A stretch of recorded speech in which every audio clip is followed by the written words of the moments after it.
شروع اللہ کا نام لے کر جو بڑا مہربان نہایت رحم والا ہے۔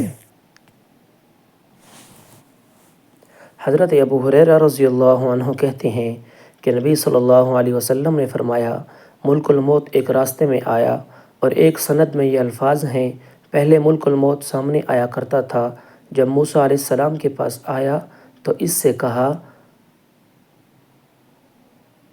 اپنے رب کا فیصلہ قبول کرو۔ موسیٰ علیہ السلام نے اس کی آنکھ پر ہاتھ مار کر اسے پھوڑ دیا۔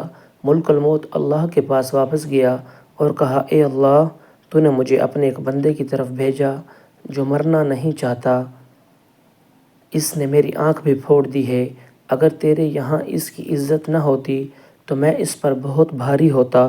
اللہ تعالیٰ نے اس کی آنکھ دوبارہ ٹھیک کر دی اور فرمایا، میرے بندے کے پاس واپس جاؤ اور اس سے پوچھو کہ تم زندگی چاہتے ہو؟ اگر تم زندگی چاہتے ہو تو اپنا ہاتھ بیل کی پشت پر رکھو، جتنے بالوں کو تمہارا ہاتھ ڈھانپ لے تو ہر بال کے بدلے تم 1 سال زندہ رہو گے۔ موسیٰ علیہ السلام نے کہا، اے میرے رب، پھر اس کے بعد کیا ہوگا؟ اللہ عز و جل نے فرمایا، پھر تم مر جاؤ گے۔ موسیٰ علیہ السلام نے کہا، تو پھر ابھی کیوں نہیں؟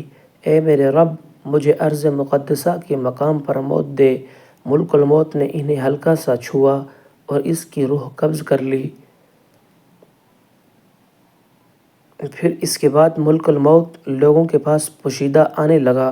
رسول اللہ صلی اللہ علیہ وسلم نے فرمایا، واللہ اگر میں اس کے پاس ہوتا تو تمہیں اس کی قبر دکھاتا، سرخ ٹیلے کے پاس راستے میں، اور ایک روایت میں ہے کہ سرخ ٹیلے کے نیچے۔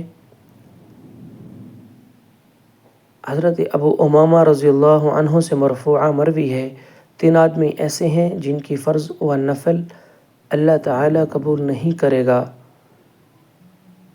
والدین کا نافرمان، احسان جتلانے والا، تقدیر کو جھٹلانے والا۔